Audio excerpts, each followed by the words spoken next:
ওম অখণ্ড সংহিতা বা শ্রী শ্রী স্বামী স্বরূপানন্দ পরমহংসদেবের উপদেশ বাণী দ্বাবিংশ খণ্ড। বালিকাদিগকে পুরুষের অতি ঘনিষ্ঠতা হইতে রক্ষা করা প্রয়োজন।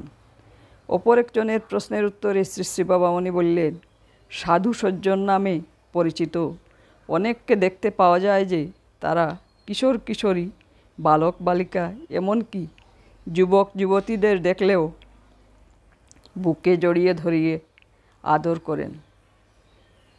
এ কাজটি যখন প্রকাশ্যভাবে সর্বজন সমক্ষে করেন তখন মনে করা চলে যে এটা তাদের শিশুবোধ হৃদয়ের সরল উচ্ছ্বাস, কিন্তু যখন লোকলোচনের অন্তরালে কাজটি করেন তখন আবার উচ্ছ্বাসের আধিক্য দেখা যায়।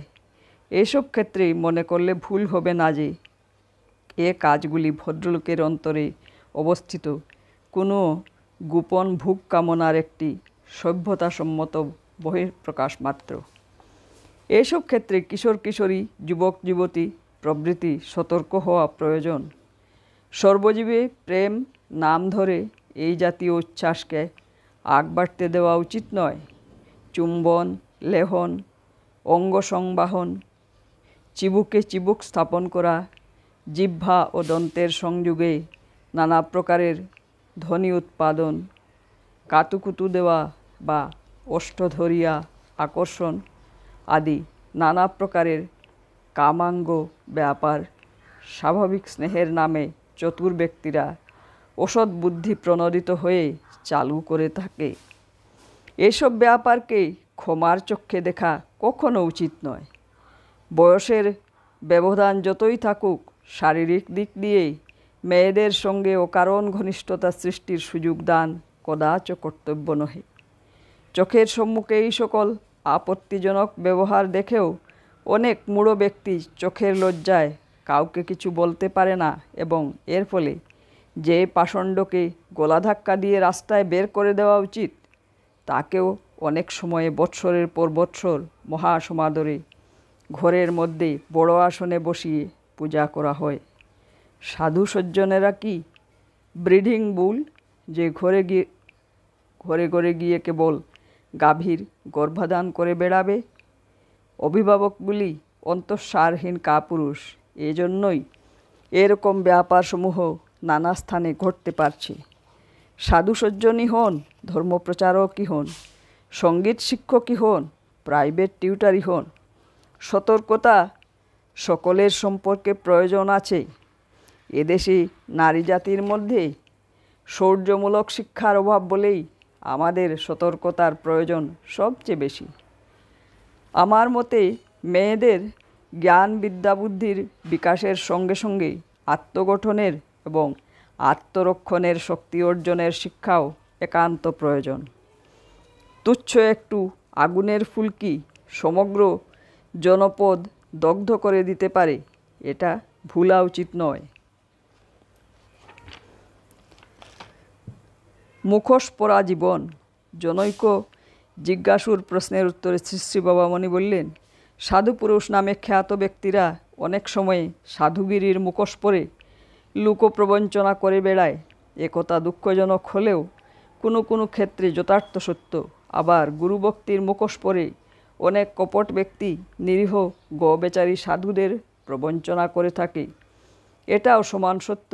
সাধারণ মানুষের কাছে সাধু মানুষ নিঃসন্দেহে পূজনীয় ও অলঙ্ঘনীয়।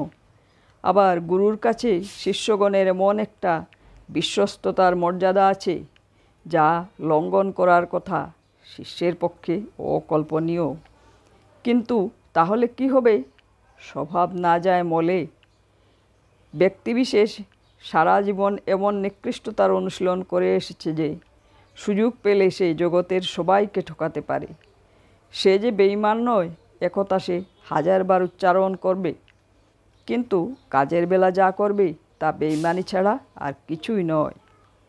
প্রকৃতির নিয়মে এইসব বিসদৃশ ঘটনা ঘটছে মনে করে স্থিতপ্রজ্ঞ পুরুষ নিজের উদ্বেগ ও শান্তিকে সামলে যান, কিন্তু সাধারণ উপাদানে গড়া, সাধারণ রীতিনীতিতে অভ্যস্ত, সাধারণ প্রজ্ঞার মানুষ ক্ষেপে যায় এবং হয় নিজের মাথার চুল ছিঁড়ে আক্ষেপ করে অথবা অভিসম্পাত করে করে আর্তনাদে আকাশ মথিত করি।